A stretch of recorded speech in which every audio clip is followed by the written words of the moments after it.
Horror films આપણને સૌને ખૂબ જ જોવા ગમતા હોય છે અને એમાં પણ હોરર વિથ કોમેડી આપણા ઢોલીવુડમાં આપણને જોવા મળશે અને તે કાલે જ રિલીઝ થયું છે.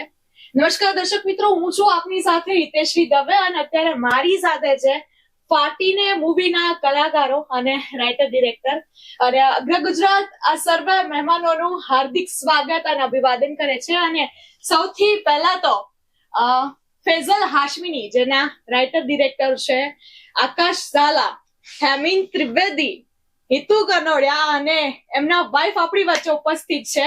એટલે ભાઈ આપ સૌ રાજકોટમાં આવ્યા છો તો ભાઈ રાજકોટ કેવું લાગે છે? પાકી જેવું. બાકી તમારા પેલા મૂવીમાં પણ આપણે ત્યાં ગઈ છે ઓસ્ટ્રેલિયા, તો એમના વિશે આપ સૌ શું કહેવા માંગો છો? શું કહેવા માંગો છો? ભાઈ એક ફાકી એક માવા ઉપર તો અમે આખી પિક્ચર બની નાખી છે. પબ્લિકે એક્સપેક્ટ નથી કર્યું કે એક માવાથી પણ એક ભૂત સાથે લડી શકાય. Yes, exactly.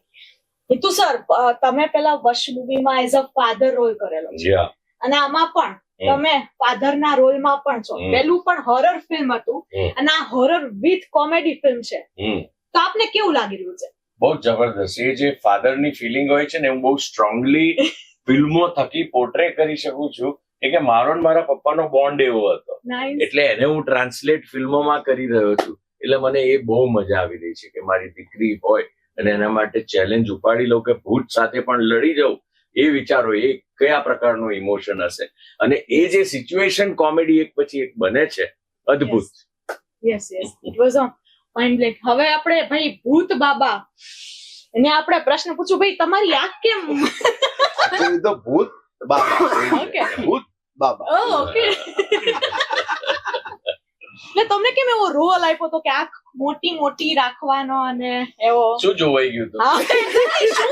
શું જોવાઈ ગયું તું? તમારે કપડામાં નીચે ખાલી જગ્યા લાસ્ટમાં ડાયલોગ છે, એટલે એ વિશે આપ શું કહેશો? એ હજી ચોખવટ નથી થઈ. એ પાર્ટ 2 માં કદાચ રિવીલ કરીશું કે બાબાથી શું એવું જોવાઈ ગયું છે કે એમની આંખો ઓ માય ગોડ. પણ મજા એ હતી કે પહેલી વાર જયારે ફૈઝલ સર નો ફોન આવ્યો તો એમણે એક જ વસ્તુ કીધી હતી કે હેમિન એક રોલ છે, પણ ચેલેન્જ એ છે કે પિક્ચર પત્યા પછી તને કોઈ ઓળખશે નહીં. કીધું પણ તમને એવું લાગે છે કે હું આ રોલને ન્યાય આપી શકી? એમણે કીધું કે મને કોન્ફિડન્સ છે. મને તમારી વાત પર કોન્ફિડન્સ છે. અને એ રીતે આ કેરેક્ટર એમણે ડિઝાઇન કર્યું હતું, એ બન્યું. પ્રોસ્થેટિક મેકઅપમાં 2-2.5 કલાક થતા હતા, બધું લાગતું હતું, ઝીરો વિઝિબિલિટી સદંતર. એટલે એમ કહેવાય કે આખી પિક્ચર મેં અંધારામાં શૂટ કરી છે. એમણે મને અંધારામાં રાખ્યો. અંધારામાં રહીને હાસ્યના અજવાળા પાથર્યા છે સાહેબ, જબરદસ્ત. એટલે શું છે, બજેટ નતું પ્રોડ્યુસર નું, એટલે બાબાને અને ભૂતને જ નતા. એકચ્યુઅલી બાબાનું કેરેક્ટર છે ને બહુ બેલેન્સ કરનાર. મેલબોર્નમાં ઠંડી બહુ પડે અને જાંગિયા ન હોય તો ઠંડી લાગે. ભૂત એમને શું વોર્મ અપ રાખે.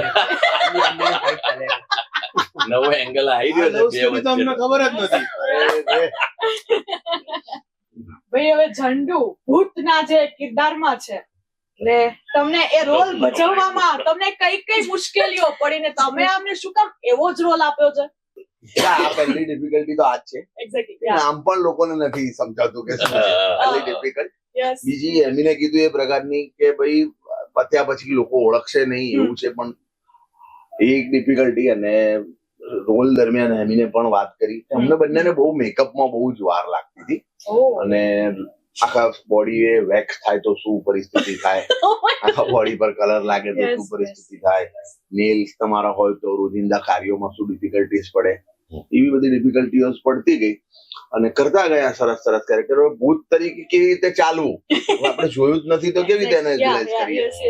તો એ બધા એની વોક, એની બોડી લેંગ્વેજ છે, એ બધું સર જોડે ડીકોડ કરીને એ ગાઈડન્સ આપતા ગયા કે ભાઈ તું તારા બોડીની અંદર કોઈ એનિમલ ને વિઝ્યુઅલાઇઝ કર અને એ પ્રકારે તું વિઝ્યુઅલાઇઝ કરીને વોક લેવાનો ટ્રાય કર. તમે કયા એનિમલ ને ઇમેજિન કર્યું હતું? 7-8 ભેગા છે.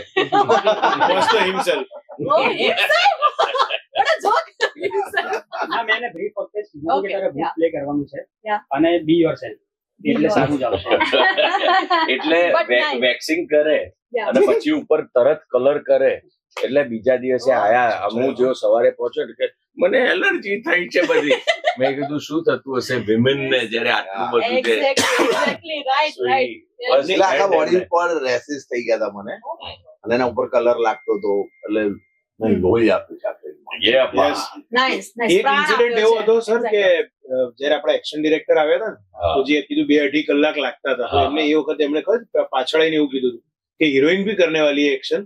એમને એવું લાગ્યું હતું નોર્મલી ફિમેલ આર્ટિસ્ટ ને મેકઅપ માં વધારે ટાઈમ લાગતો. એક્ઝેક્ટલી રાઈટ યસ યસ તો અમે બંને આ ફિલ્મની હિરોઈનો.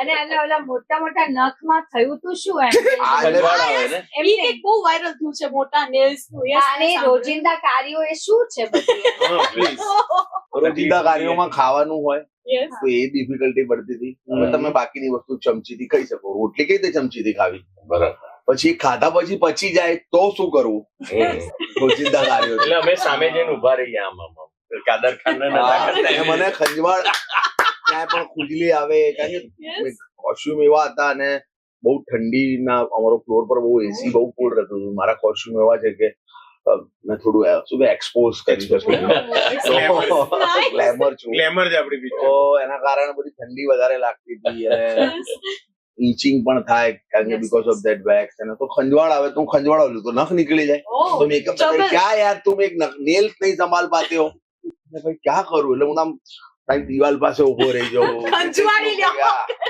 દિવાલ સાથે બી ના ખંભાઈ શકે, પેન્ટ ઉપર જાય. પ્લેન ટુ હા યસ ફાટી જાય. ફીલ કર્યા કરું તો બધાને એવું લાગે કે આને શું થાય છે, પણ મારું મન જાણતું કેરેક્ટરમાં જાય.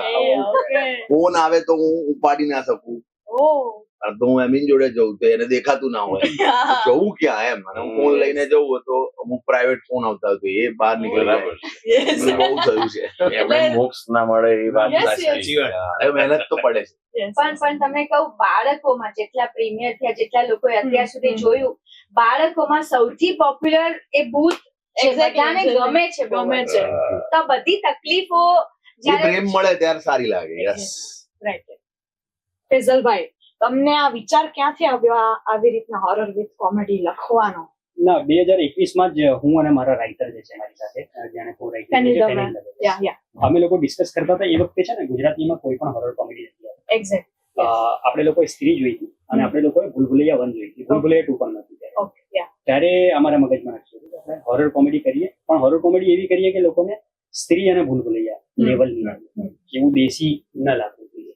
એ તો સર નો એક ડાયલોગ છે કે ભાઈ આમી છે તમારા ભાઈ ભૂત ગુજરાતી છે એટલે આને રિલેટેડ રાઈટ. કારણ કે તમે સાઉથ ફિલ્મોમાં જુઓ ને, સાઉથ ફિલ્મો આજે કેમ કનેક્ટ વધારે થાય છે લોકો યસ સાથે? યસ કારણ કે એ લોકો ગમે તેટલું ઇન્ટરનેશનલ હોય ને પણ પોતાની માટી, પોતાનું કલ્ચર નથી જોતા, ત્યારે જ કનેક્ટ થાય. સો આ ફિલ્મ પણ અમે લોકોએ મેલબર્નમાં જઈને શૂટ કરી, ચેન્નઈથી ટેકનિશિયન્સ લાવ્યા, યસ.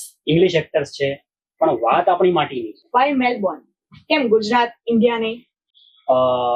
ફિલ્મ અમારે જયારે આ લખી રહ્યા હતા ને, ત્યારે અમારા જે 2 કેરેક્ટર હતા, પરમ અને પદમ, એટલે કે હેતુ સર અને સ્મિત પટેલ, એ બંને પોલીસ ડિપાર્ટમેન્ટમાં નોકરી કરે છે અને ફોરેન પોલીસ ડિપાર્ટમેન્ટમાં નોકરી કરે છે. એવું અમારું નક્કી હતું કે જે માણસોને ગુજરાતી ન આવડતું હોય અને ત્યાં લાગવગથી પોલીસમાં લાગ્યા હોય અને કેવી કોમેડી સર્જાય અને શું થાય એમ, એટલે એ ફોરેન લોકેશન નક્કી હતું. પણ એ લંડન, અમેરિકા, કઈ પણ હોઈ શકે, સ્વિટ્ઝરલેન્ડ, રાઈટ. અમારા જે પ્રોડ્યુસર્સ છે ફૂલ પિક્સેલ ફિલ્મ્સ વાળા, હેમેલભાઈ, એ મેલબર્ન થી બિલોંગ કરે છે. તો હી સેડ કે આપણે મેલબર્નમાં શૂટ કરીએ.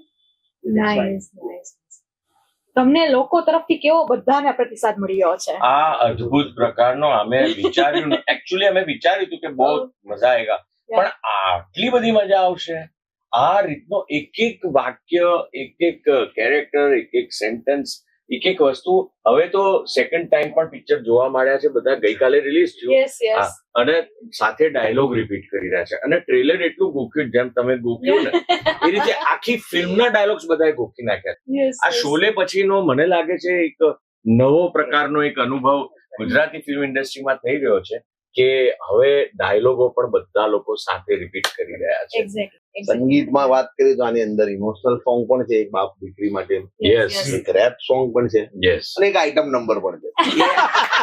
એના આઈટમ આ છે અને શ્રી પંડ્યા કિશોર કાકા, એટલે બધું જ છે, ફૂલ પેકેજ છે. અને સાથે આ એક પારિવારિક સહપરિવાર જોઈ શકાય એવી ફિલ્મ છે. But we miss Smit Pandya sir. અરે બહુ મજા આવે, બહુ એમણે બહુ જબરદસ્ત મજા કરાઈ છે પિક્ચરની અંદર. Yes. He is one of those performers જે ખરેખર ઓડિયન્સનું દિલ આમ જીતી રહી છે Yes, અને yes. અદ્ભુત કામ કર્યું છે. એમની સ્મિત સરની આમ નજર કેમ હટતી જ નથી, બધા લોકો એમને જ જોતા હતા એમ. એવું એની થાય. એની એની કોમેડી ઉપર જ He એમ. is that, એનો Yeah, ટાઈમિંગ નો માસ્ટર છે Yes, કોમેડી. yes, yes. બહુ જ જબરદસ્ત. માવો બહુ ખરાબ વસ્તુ છે, સખત ગંધાય છે, છોડી દે. તમે ખાવ છો માવો? ના ના ના એટલે પિક્ચરમાં પિક્ચરમાં. Okay, okay. પિક્ચરમાં ડરે છે. એવું બોલ્યા છે. એટલે હું તમે તો કીધું ને really પૂછું છું કે આપ ખાવ છો કે એ નહીં એમ? સ્મિત એ પદમલાલ બધા પ્રશ્નને કોઈ લેવા દેવા નથી ફિલ્મ. પદમલાલ ખાય છે. પદમલાલ ખાય છે. સારેગામ વધુ નિશા. એક વાત ઓબ્ઝર્વ કરી પદમલાલ, આ તમે બાબા ભૂતમારીનામાં એક વાત ઓબ્ઝર્વ કરી, પછી પદમલાલ કહે છે કે હા એ જે વસ્ત્ર પહેરે છે ને એમાં જાંગ્યો નથી પહેરતા. એ ડાયલોગ આમનો જબરદસ્ત આવે. લોકોને એમાં ફિટ થઈ જાય છે, બધાનું ફોકસ એમાં જ જાય છે એમ. Exactly. Thank you. So nice. એટલે હતા ફાટીને મૂવીના કલાકારો કે જેમની સાથે આપણે ચર્ચા કરી, અને હું તો ચોક્કસપણે મેં આ કાલે મૂવી જોયેલું છે, અને હું આપ સૌ દર્શક મિત્રોને નમ્ર વિનંતી કરું છું કે ભાઈ આ ફાટીને મૂવી છે એ આપણા ઢોલીવુડમાં ભાઈ ધૂમ મચાવી દો, અને આનો પાર્ટ 2 પણ ટૂંક જ સમયમાં આપ સૌને પાછું હોરર વિથ કોમેડીમાં લાવશે. Yes. સ્ટે ટ્યુન, જોડાયેલા રહો, જોતા રહો અગ્ર ગુજરાત. ધન્યવાદ. Thank you. ક્યા બાત.